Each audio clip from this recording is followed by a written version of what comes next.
All right, welcome everyone. Thank you for joining us today for this virtual webinar. I'm Jason Landrum, a Senior Program Officer with the LendFest Ocean Program. For those of you that aren't yet familiar with our program, the LendFest Ocean Program is a grant-making program that funds ocean and coastal research projects that address the needs of stakeholders, rights holders, and/or decision makers. You can learn more about us and the projects that we fund at www.lenfestocean.org. And while you're there, please sign up for our newsletter. Before we get started, I'd like to first offer a land acknowledgement. From the coast to the deep water and across boundaries and borders, we would like to acknowledge the traditional, ancestral, and unceded territories of the Indigenous peoples that have called these lands and waters home since time immemorial. Washington, D.C. sits on the ancestral lands of the Anacostans, also documented as the Nacotchtank, and the neighboring Piscataway and Pamunkey peoples. For today's webinar, and as you see up on our intro slide, we are honored to have Charlene Everson, Christine Roberts, Shane Pollard, Catherine Palmer-Gordon, and Xander Chillak to share the goals and ongoing progress of their project of Living Loxiwe, Revitalizing Clam Gardening Practice in Northern Quadra Island. My colleagues here from LendFest, Emily Knight and Kayla Ripple, will drop a link to their project in the chat. So please take a look at this resource if you haven't already done so. The project team will soon delve into the details of the project, but from the LendFest side, this project is part of a larger body of work that we are supporting including Indigenous Knowledge and ocean and coastal evidence-based decision-making portfolio. As we all know, the traditional knowledge of Indigenous peoples has historically been overlooked, unappreciated, and underrepresented in decision-making processes, thereby impeding effective conservation and restoration of marine ecosystems. Earlier this year, we announced 8 grants awarded through an open RFP process that we completed last year. And these projects represent a concerted effort to cultivate collaborative approaches that elevate and include the rich traditions, culture, and wisdom of Indigenous peoples and evidence-based decision-making in the United States and Canada. We are dropping the link in the chat in case you'd like to learn more about this portfolio topic and its funded projects. And more webinars are coming, so please register for additional project webinars in this portfolio area. And my colleagues Emily and Kayla are going to drop that link in the chat right now. For today's webinar, a few housekeeping rules to go over. All attendees are muted. With so many attendees, we want to minimize any audio disruptions during the event. We will host a live Q&A session at the end of the webinar, but if questions do arise during the webinar, please submit them in the designated Q&A chat area. Please also share any resources or comments in the chat, and we will track those as well. And without further ado, it is my honor to pass along to the project team to dive into this webinar. Charlene, take it away. Gela Kesla, Ikligans Dudoko. What I just said in Kwakwala is welcome, hello, and it's good to see you all, even though I can't actually see you all. I can just see ourselves. Thank you everyone for being here. Thank you for the invitation to tell our story. And I just want to acknowledge that I'm sitting on the shared territory of the Numigis, Kwagyuth, and Mamalilakla territories on Malcolm Island in a little place called Sointula. And Gela Kesla, Nugo Amhanu Samega, Gaiutlanachakomox, Lutsahis, Dlutnamgis. And my name is Charlene Everson. I work with Nanwakolas Council as a cultural capacity coordinator. I'm here with our team, Catherine Gordon, who's in communications. We're here with Christine, Aaron. I'm sorry, I don't know who's in the back there, and Christine and Shane. They're going to be speaking a little bit later. And Xander from MaPP, who is here helping us as well. So I just we thought that it would be really good to kind of give you some context of where we are in the world and who we are as a people. So as I said, I was speaking in language called Kwakwala, and there's another dialect called Likwala that's part of this. So I'm kind of go to the macro to the micro. So the Kwakwakiwak and the Likwatak people, we collectively are part of a whole group of us that are from about mid-island in Vancouver Island, so the west coast of Canada. And our territories, our collective territories are really, really big, but they fall mostly from about mid-Vancouver Island to the northern tip of Vancouver Island, and the territory extends well into the mainland, up into the inlets and things like that.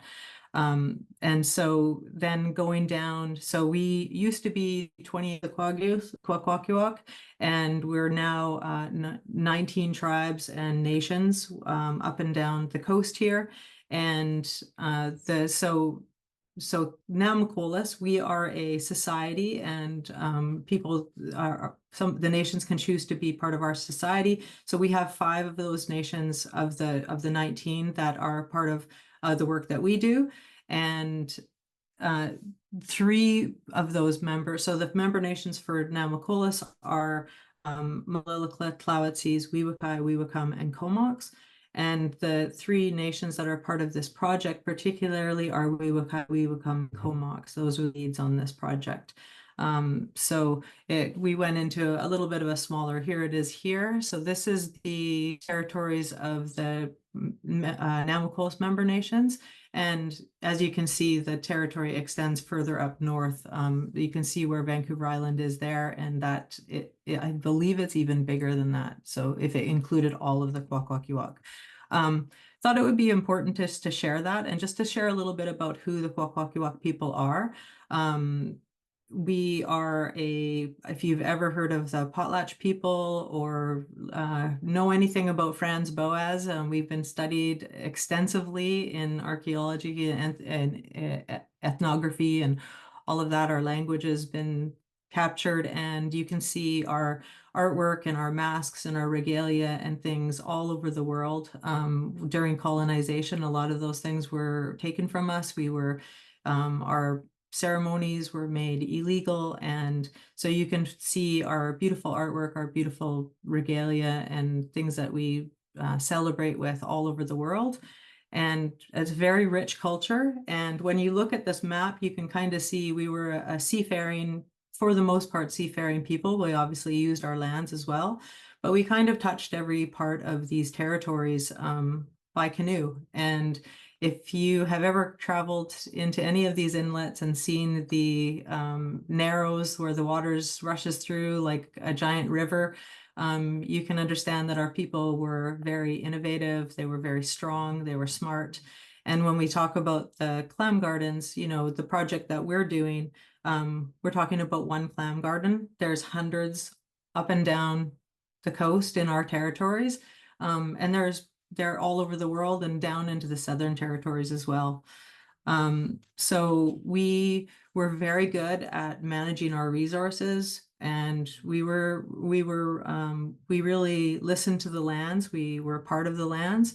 We had winter ceremonial places, so we had such a rich amount of resources, and we knew how to get to them and utilize them, and not only utilize them, but make them more abundant even, and had ways of managing it, and so that there was always enough. So that was why our culture was able to be so rich. So we would have these winter ceremonials that would go on for months and months, where we would part of the main key thing about those ceremonials was it was more important for a chief to be able to give. It wasn't about what he had, it was what he was able to give to his people.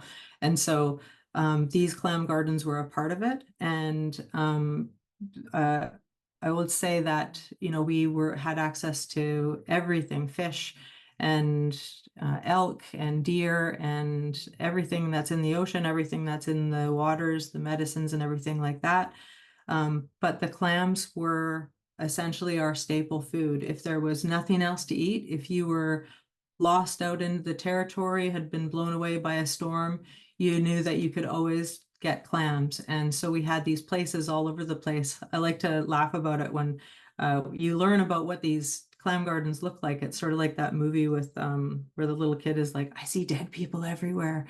It's kind of like that. You start to see these clam gardens and where they are everywhere.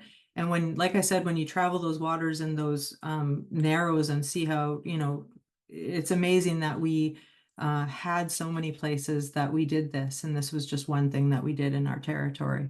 Okay, so for a little bit more, so the three people, we did the work on a site on northern Quadra Island, which is in the Likwita territory. So Wewakai, Wewakam, and Comox these are the Likwila speaking people, which is a dialect of Kwakwala. And then the Comox people, actually a long time ago, way back, we were a Salishan people, and eventually through colonization and wars and things like that, now we're mixed together. So Comox is a multicultural community. They're Salish and Kwakwala and Likwila people married up into the territory. And so this is the site that we're talking about, which I said is one of many. And so we work, what our role at Nanwakolas is we provide services to our member nations. And so we apply for funding, and we also administer what's called the Hamaya Stewardship Network, which is a group of all of the guardian programs that are part of each of the nations. And we assist them with coordination, funding.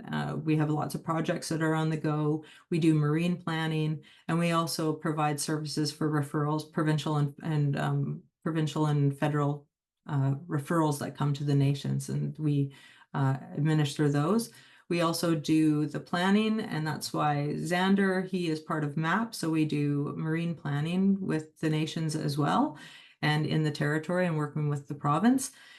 And so the three, like I said, this site is on Likwila territory on Quadra Island. It's a very beautiful place. And this project is important to us because, like I said, these places are all over our territories, and we are relearning we are relearning about ourselves through these places.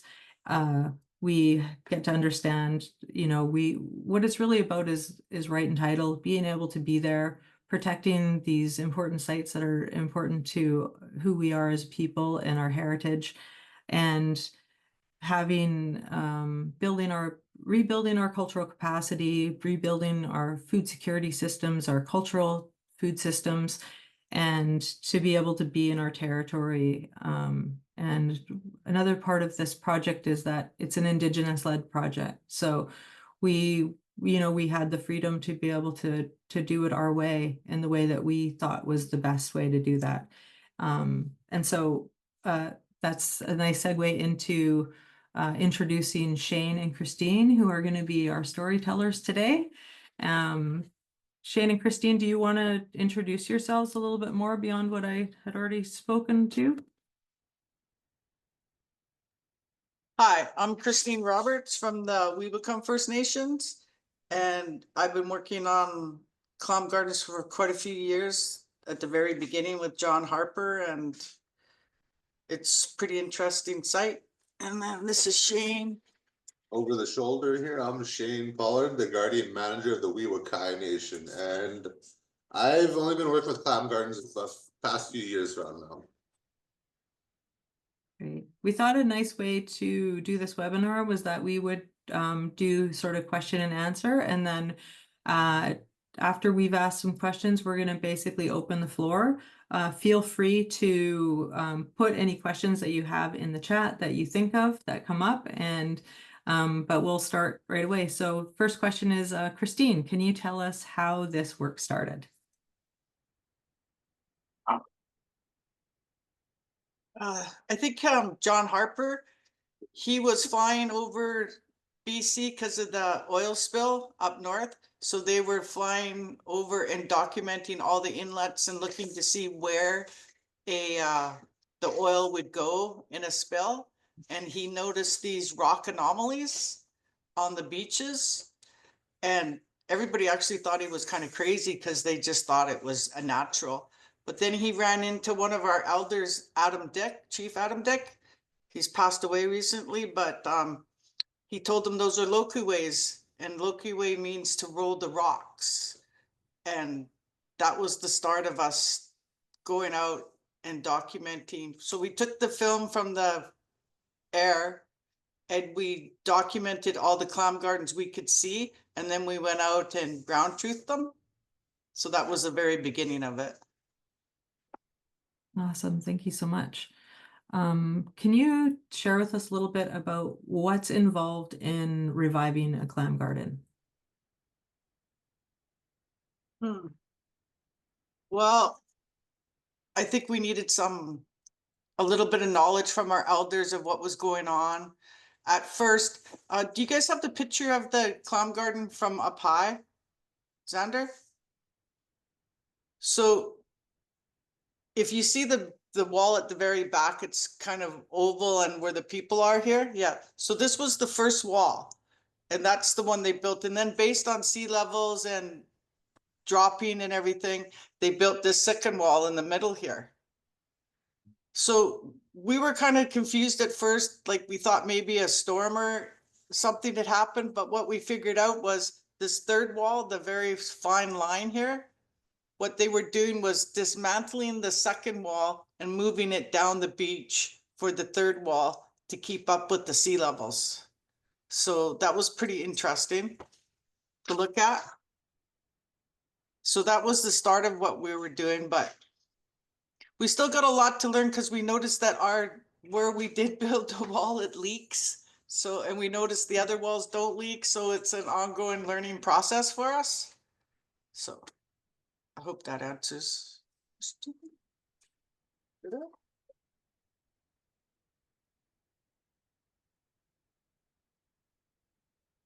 Shane, can you talk a little bit about sort of the practicalities of getting to the site and who was there and what were we doing and all of that kind of stuff? Yeah, the three nations you mentioned earlier, and I believe there may be even a couple more. Yeah, so the site was only accessible by boat, the beach, so we had to use a landing craft to get us up there. There you go, there's a picture right there. And then in terms of the work, we had all of the guardians from the member nations, and then plus some of the community out as well. So we had a lot of kids out there to help move rocks. So, oh yeah, here's a perfect picture right there. So a lot of this involved just clearing the beach at first, and because it had been so long since this beach was last used, there was a lot of this at first. So, and then yeah, just moved all the rocks into the wall, and then from there we raked back some material to help strengthen the wall. Can you guys tell the audience sort of what we were doing? So when we went there, what we saw was over time the site had been, the rocks had fallen off the walls. And so can you just talk a little bit about what it was that we were trying to do? So the garden hadn't been used for quite a while or maintained. So we realize now that there's a lot of maintenance associated with clam gardens. So what we tried to do was put the rocks back on the wall and clear out the space for the clams to grow. So in this picture, you see the kids moving the rocks off the beach and onto the walls.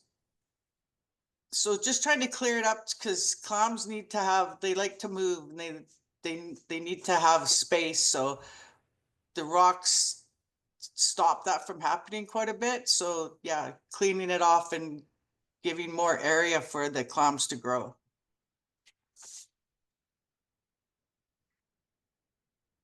No, our clam gardens have been used forever, not as big as it is today as it was in the past, but yeah, we still do use the clam gardens to get our clams.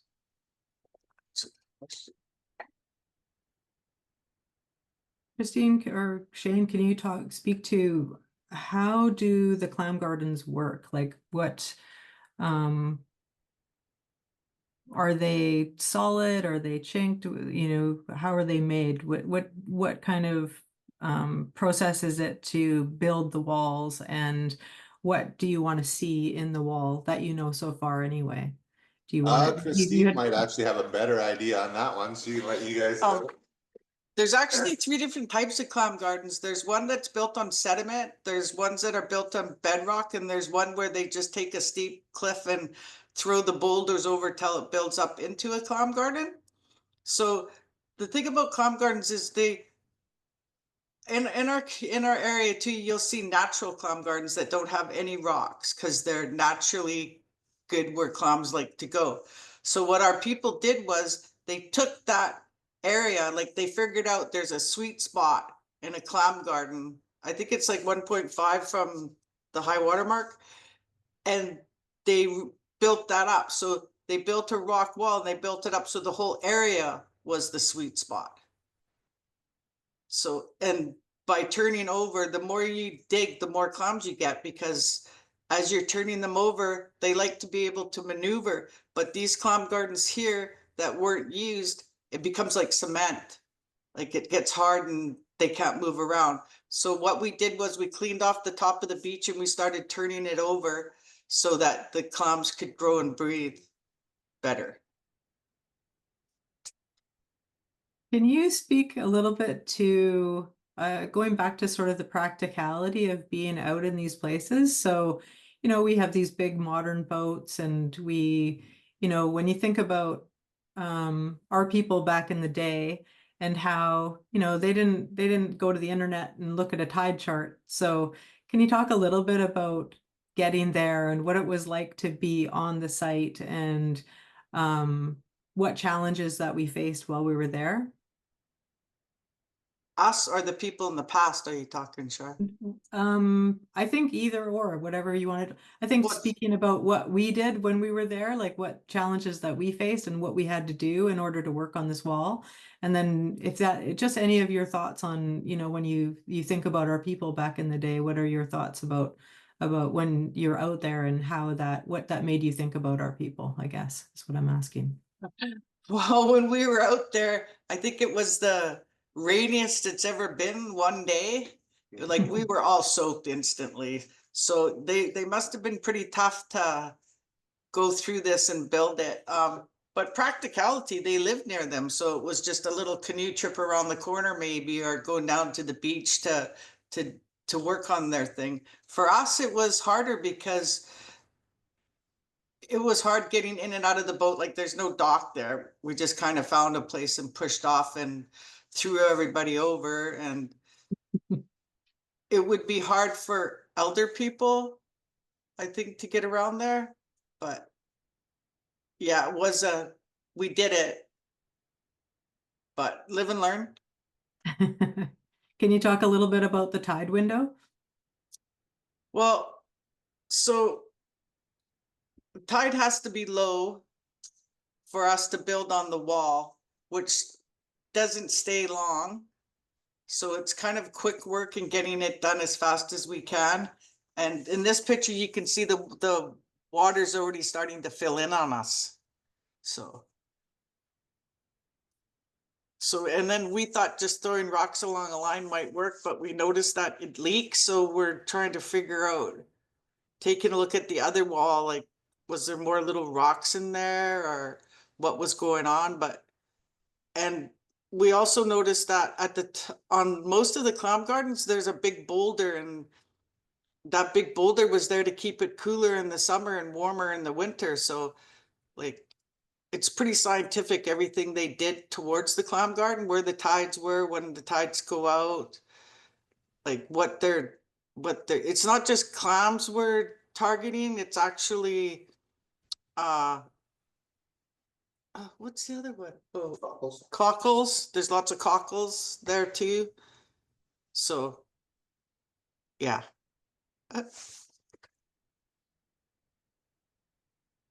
I just wonder, can you speak to a little bit? So, Christine, you were sort of instrumental and you really insisted on making sure that the kids were there, despite that anybody who's gone boating can imagine the logistics around bringing children out to a remote site like this. You know, there's no internet connection or anything like that. But you know, we could have just gone out there with the guardians and done the work and had all the people working there. But what are the kinds of things that we were doing out there with the kids, and And what did that mean to you to have them there?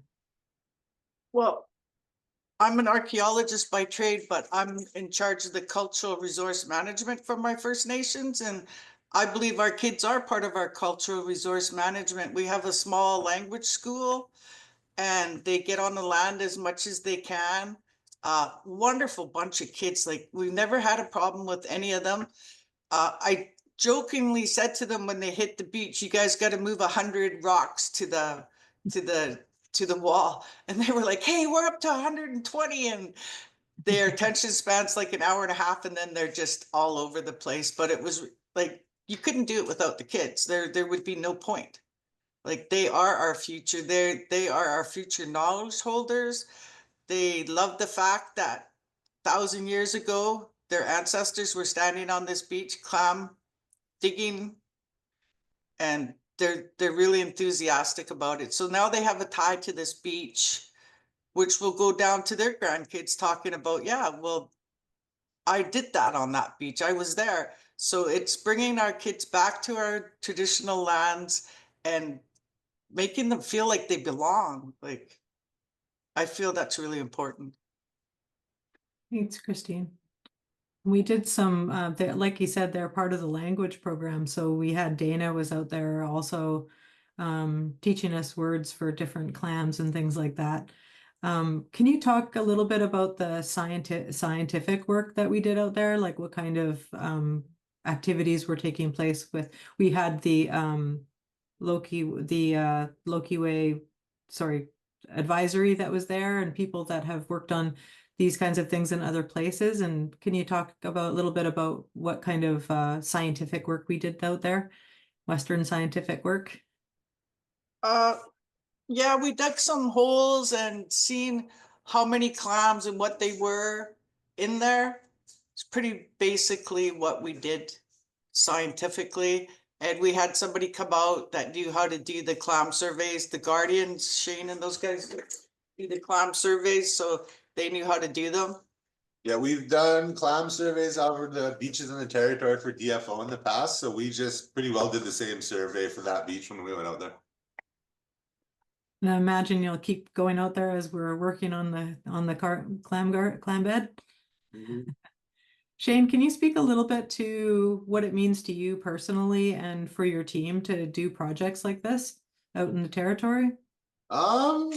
Geez, it would be good. It's kind of like how Christine talked about the kids. I was a kid who grew up in this same community, and we didn't do any clam digging or anything like that when I was a child. Like, I remember my grandfather had to travel a long way to go dig clams, so to have a beach restored back close to home would be big again. Yeah. Have this resource available to our people again. Thank you. I know that for your nation, you really, a focus for your nation is to be involved with community and to really involve people out there and get them out on the land. So I think it's a really wonderful priority to have for the nation. We were also really lucky to have Sky Augustine with us. She's from the Sailors area, and they were restoring clam gardens, and she really helped a lot, her being on the site and helping us figure it out. She had a lot of knowledge to share with us too, and we were pretty grateful for that. Yeah, she was awesome. Can you talk about any barriers that you experienced that got in the way of doing this work and getting out there and having this project on the go? Not really, just a little bit of access barriers we had to get over, but I don't know if there was any much on the provincial side, was there? No.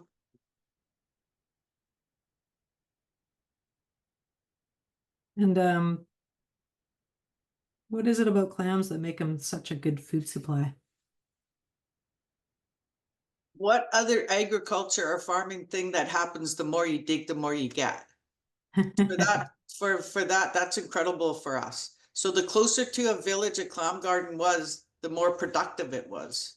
So our only hurdle is getting the kids to eat them now. Figuring that out, we're gonna have a little opportunity for them to smoke some and we're gonna do a clam chowder bake off with the communities type of thing. We just gotta get people into eating them again. I just had some clam chowder last night. It was delicious. Can you talk about why are clams so resilient to climate change, heat domes, earthquakes, etc.?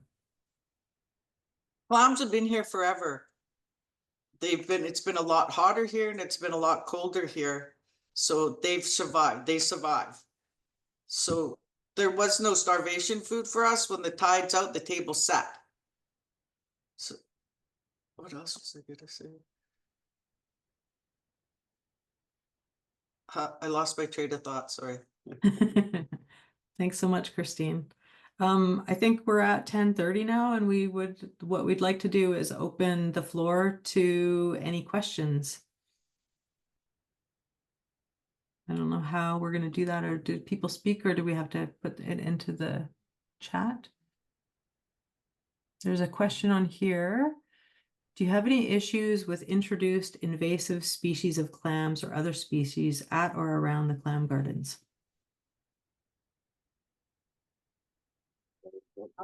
Definitely littlelnecks. Like Shane was saying, the Japanese littlenecks, and I noticed in the south, I've done a lot of work on Loxiwe and they're totally covered with oysters. So yeah, there is a few problems with invasive. I'm not sure how to deal with that though. It hasn't really affected the native species too much though, so we can still get enough of abundance of it that hasn't been much of a problem yet.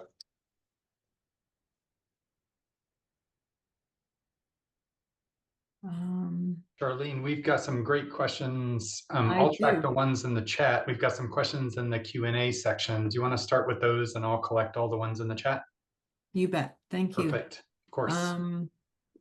Were you able to establish when the different levels of walls were created?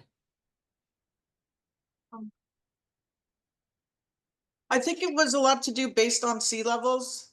Like 12,000 years, the sea level was 220 meters higher than it is today here. And then between 12 and 10,000, it dropped to what it is now. So I guess they noticed it and started moving the walls down. Do you know the actual dates? I think it's 4,000 for this one, isn't it? 3,900. So the wall was different areas has been built up and changed or moved around based on where they are. It's quite incredible that the technology has been used for that long as well. It's nuts. We have a really good question here too. Is there any intention for the tribes in the future to have full authority over these gardens without having to get permits? Oh, did we need a permit? That was from Well, these are our Jose. traditional gardens, and I think that not only First Nations, but like our communities out here, non-native people, whoever, I think that this could be a big access for everybody. I think they should be open to everybody. Like I said, the more you dig, the more you get. So there's no issues around that, I don't believe. I think our biggest issue right now is we used to be able to, traditionally, you could put the clam to your lips, and if your lips swelled up, don't eat them. But now that there's different chemicals or makeup in the water, is having them checked out and stuff is kind of a rigmarole to go through. Mm-hmm. Unknown caller.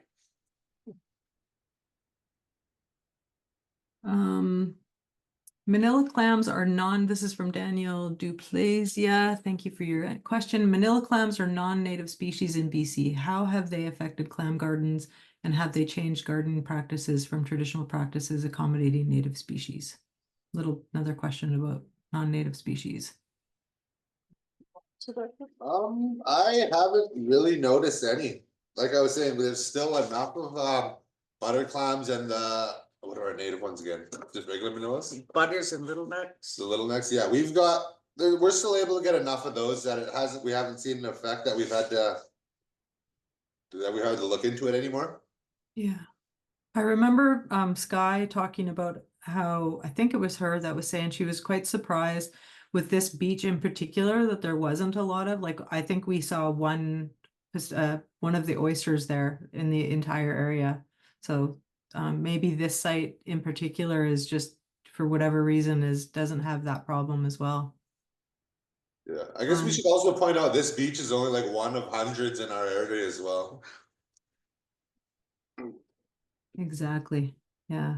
Have you talked to, here's a question from Michael O'Fay. I'm sorry if I'm butchering your name.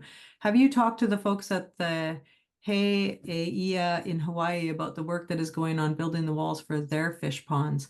It might be helpful in understanding the walls standing and being sturdy and maybe even not leaking. We have been in contact with some people from Hawaii. I'm not sure if that's the If they want to same. invite us, we won't turn that down. Yeah, we one of our couple of our folks are over there right now, actually. So it's definitely, yeah. Maybe, do you guys want to answer that? I was just gonna say We have actually randomly spoken to someone from Hawaii, but it wasn't regarding this type of work though. There was a Yeah, lady but- that came by that was doing the sea gardens that we talked to at a garden gathering. And yeah, they're pretty interesting. They're a little different than ours, but they're really super interesting.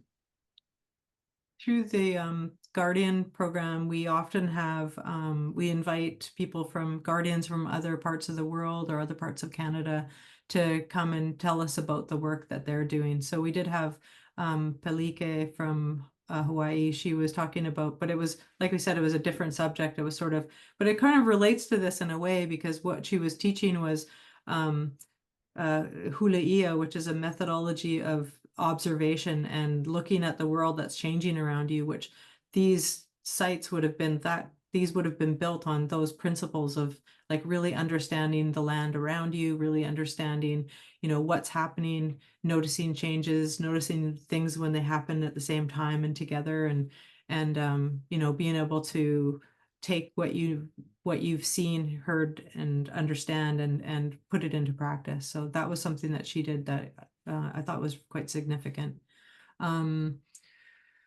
Let's see, another question. Is there larger ecosystems of other wildlife who use the clam beds once they're restored? Yeah, so interesting enough, the clam garden builds the wall, so it helps it builds octopus habitat, little fishy habitat, places for fish to live. Animals coming onto the site, bears and all sorts of things also create, like, they dig clams and you can hunt them on the beach. So yeah, it does create quite a bit of other habitat, especially the wall. That's usually below high water mark quite a bit. Yeah, there's quite a few little fishies that like to live in there, and hermit crabs and whelks and stuff. Thanks, Christine. Question from Hannah. Does the sediment accumulate on the right side of the wall by itself, or do you have to shovel it? Yeah, so no, you don't shovel it. It just accumulates, and it accumulates pretty fast. I remember Sky saying, what it was, how long? I forget how long she said, but she was surprised at how fast that accumulates. And later on, we were actually using that extra sediment that accumulates there to rake it back into the wall to strengthen the wall as well, to help stop some of the leaks. Next question is from Cynthia. How do you think this project might impact on the physical and mental health of the participants and communities? These are great questions. It was pretty awesome because our two bands joined together. A lot of people out there getting into it. I think it built better relations. Everybody loved it, had a good time. And everybody got to understand what a clam garden is now. And like the kids will say, we seen a clam garden when we were out, or like they can identify them now. So all these people can identify a clam garden, know what it is, and are able to talk about it. So we're passing on our traditional knowledge.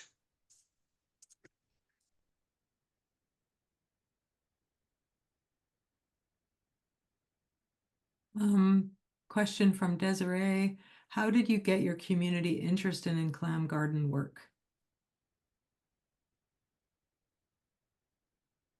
Huh.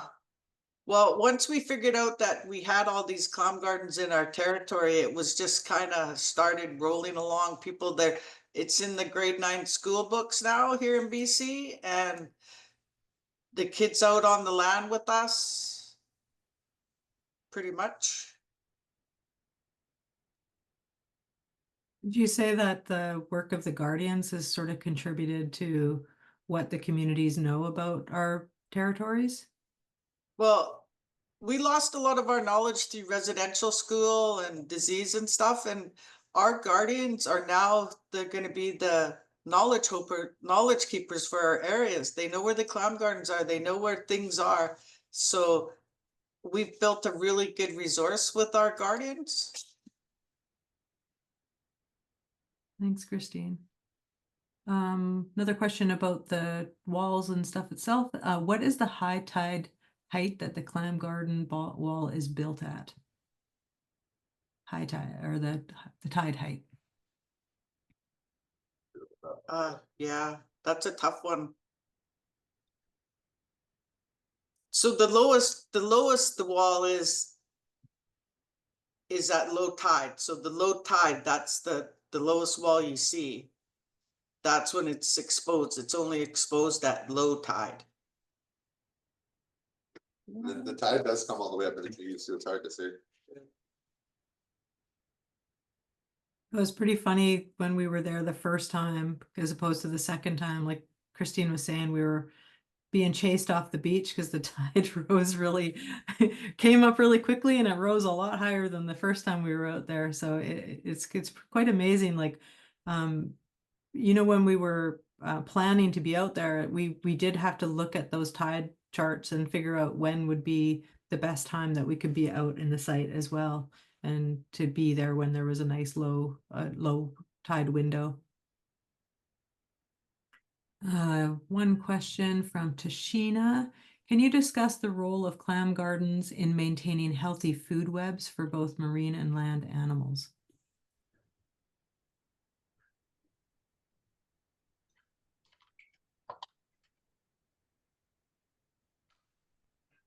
How would it help marine animals, maybe? We saw a lot of cucumbers out there. Well, like we said before, the walls built a lot of habitat for like octopus and stuff like that. I don't know too much about sea mammals, but I know bears frequently the clam garden beaches. Got some more questions in the chat. Yeah, Char, I put a list of questions for you. There's about 5 or 6 additional questions in there if you can see them. In the In the chat. you mean? Oh, I Yep. see. Okay, gotcha. Did clam garden use end temporarily with colonial impacts, or were there some clam gardens continuously used in some locations?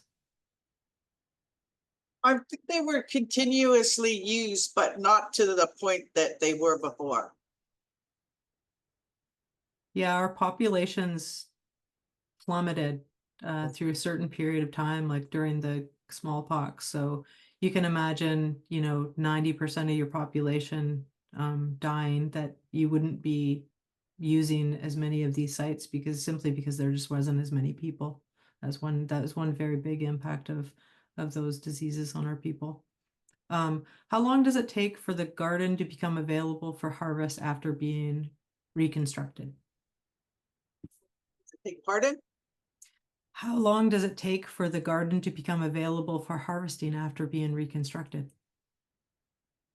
Well, there's clams there already, so we're just trying to add to the productivity so it could still be used.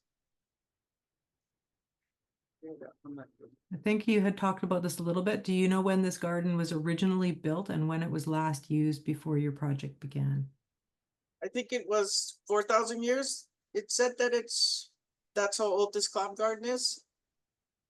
So it was probably used up until pre-contact quite regularly. like it was maintained. Were the gardens harvested year round or were there clam seasons?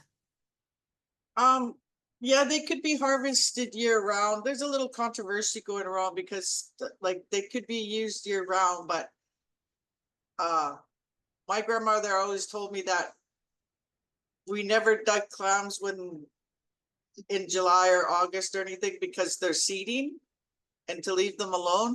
Plus the fact that we might have been eating clams all winter. So come springtime and summer, we're fishing and berry picking. So that's another thing that we just leave them alone too. So. Thanks, Christine. This kind of gets into something that I forgot to mention at the beginning, which was, you know, being able to make changes to the Heritage Conservation Act, which these clam gardens sort of fall into. So have you registered clam gardens as cultural archaeological heritage sites? I think we're just looking into trying to see what kind of protection we can have on them. The Heritage Protection Act is going through a big change right now too, so.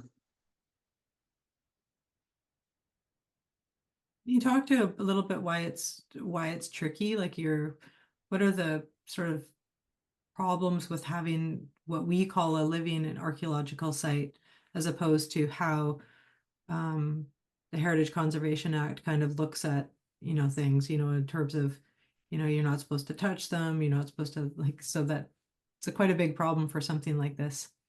Maybe speak to that a little bit. Well, I'm not a fan of the Heritage Conservation Act at all, and I never even considered it when we were picking this garden. It's kind of on the border of a park or something, but this is our traditional land, and this garden is proof that we were here doing work. So we're just going to continue on doing it the way we've done it since time memoriam. I'm not going to worry about a Heritage Conservation Act at all. Thanks, Christine. Can you say more about your participation with the larger Indigenous Guardian networks? What are some of the benefits? Maybe Shane, you can touch on that one. Can you repeat that again, sir? Can you say more about your participation with larger Indigenous Guardian networks? What are some of the benefits? Well, like she was saying, we had one of the I don't know what her title would have been, but Sky came in and she was a big help. We were able to connect with other people who've done restorations before. And yeah, we were able to learn a lot from them since this was our first restoration that we've done in our territory. So mostly a lot of connecting and networking through that way. We also went to Washington State and they had a clam garden conference there, and they built the wall, and we got to talk to people from all over the place about it. And then Sky coming out and helping us with that. So it's been a lot of Indigenous people coming together to figure them all out, which has been really interesting. The Clam Garden Network also has a website too that has a lot of interesting stuff about it or anything you want to learn about it. So it's passing the knowledge around is a good thing. There's another really good question here too. Wanda Lewis asks, can you explain what you mean by the more you dig, the more you eat? Does this mean that the clams respond to digging by spawning more, or just that you get more clams? So once you've cleared the area off of all the rocks and everything, and you turn it over, kind of like aerating grass. So you're turning it over, and as you're digging, you're loosening the soil, which gives them room to move around more. And they like that. They like to move around more. They're healthier and happier instead of being just like stuck in cement. So the more you dig, the more you get, because you're clearing off the area, you're digging the clams, you're aerating it as you go. So the more beach is turned over, the more productive it'll be. Thanks, you guys. We're actually looking into that. So that's part of the reason why we dug a bunch of holes and tested out how many clams and what there was in there. And when we go back to do our big clam dig, we can see if we've made a difference or not. Char, this is Jason. There's one other questions I sent to from Raven Walkus. Do you find that the clam garden is utilized more by your community since beginning your restoration efforts? And how do community members access the garden? No, we're just still in the starting stages. Like this year is the first year we actually went out and restored them and got the communities involved in it. But we're hoping with the kids learning, going and smoking some clams with some of our elders and the clam chowder bake off and them being there and digging the clams and building the wall will encourage more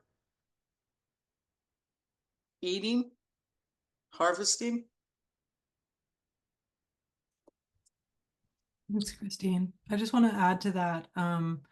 So this is, like we said, this is one site. I just wanted to say that another one of our member nations, Mamaliqua, they actually have already applied for and received funding to do their own restoration in their community. So, you know, for me personally, I would hope that my dream would be that all of our nations up and down the island and over on the mainland would take this up, and, you know, we could have these restored gardens all up and down the coast in our territories. Have a really great question here. What can people do to be respectful if they come across a clam garden site? Well, if you want to dig and turn it over a bit, be nice. Leave the walls alone, but yeah. Move a rock or two. Yeah, move a rock or two, clean it up. That's a great question. And Char, we've got two other questions above Elisa's, one by Sonia and one by Tashina. Thank you. I think I read the Tashina one. Oh, yes. Yeah, I did. But we have Did you another one. Have you had more interest from the tribes in Alaska contacting you to learn about clam gardening? Yeah, we're kind of disappointed we missed that conference up in Alaska. They had one. Yeah, we met the people from Alaska too. Pretty interesting. Everybody has clam gardens everywhere in their area. Catherine made a point of if boating, be respectful of the garden by avoiding dragging boats up by the walls, they can damage the Loxiwe. That's a great answer. I don't see any more questions. Oh, no more questions in the chat. Yeah. Oh, one more just popped in by Megan Tomlin. How do you ensure what? When harvesting clams at a clam garden, how do you ensure that you do not take too many clams? What types of protocols are you aware of to ensure that there is sustainable harvest? I don't know, like we're saying, clams are a bit different. As long as the beach was well turned over, we could come back and there will be clams again the next time. So it wasn't as like we were taking all the resources off the beach.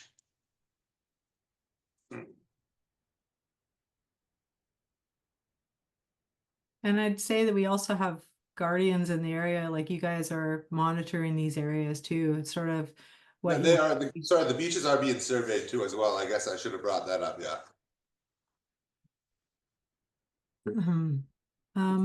We have a couple of, I don't see any more questions on here.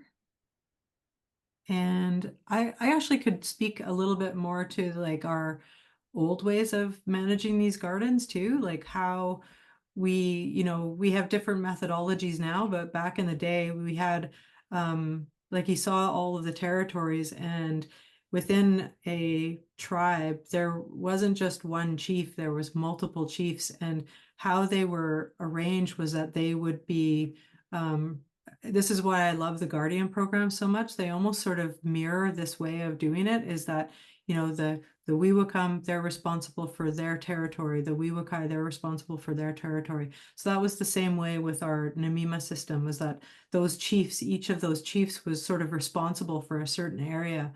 And through people, it wasn't just asking to be nice, it was asking because that chief was responsible for resource management in that area.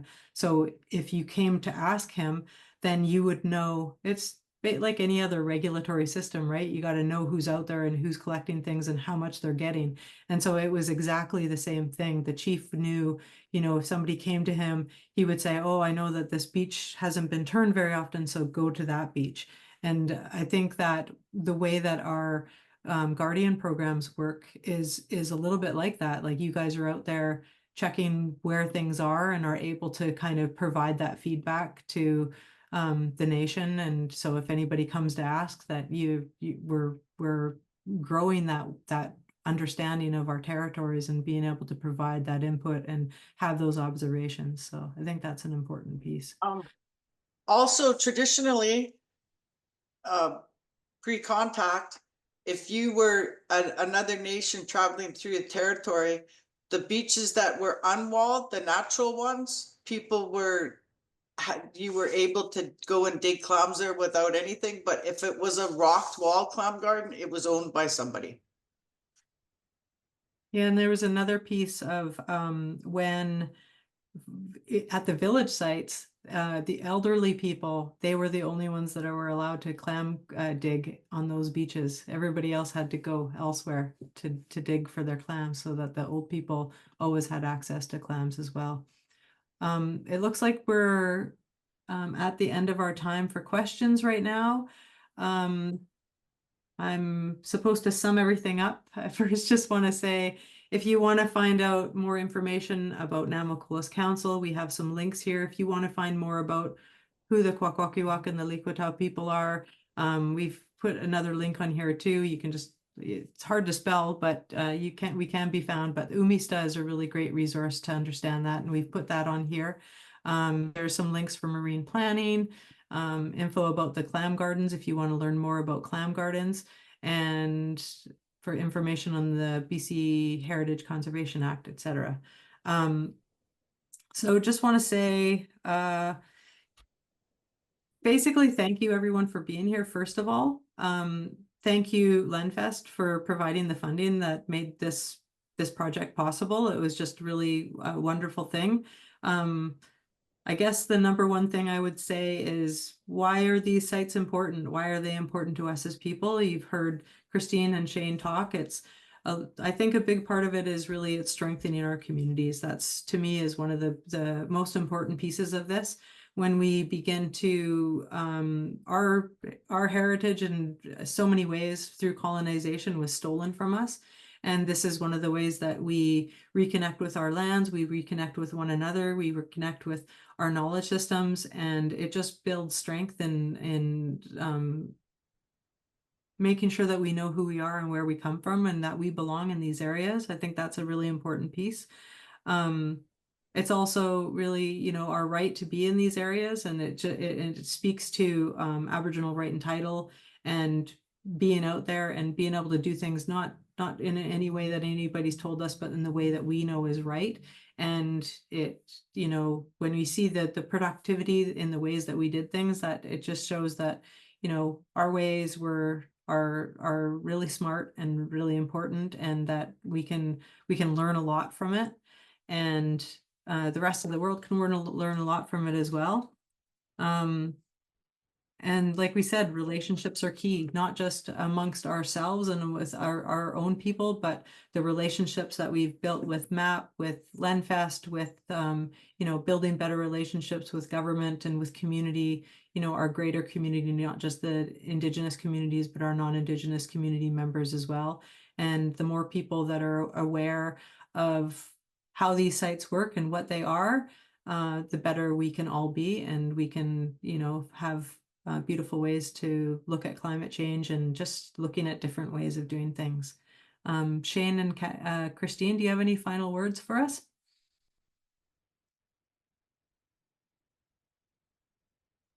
Oh, I think it was really good, and I thank everybody for coming, and it'd be interesting to see what's going on in their clam gardens or their area, what they find out. Yeah, I just want to thank everyone for their time. Thank you. Excellent. And I also want to thank this amazing and dynamic project team for all their inspiring work in this critical area. And thanks for coming today to sharing more about this project, its successes, and all of the wonderful knowledge and wisdom that you've brought to this platform. If you want to learn more, please reach out to the project team directly. And you can reach out to us at Lenfest as well. We are around and really looking forward to engaging with you. But again, thanks for everyone for joining us today. And for that, we'll sign off and everyone enjoy the rest of their day. Bye, y'all.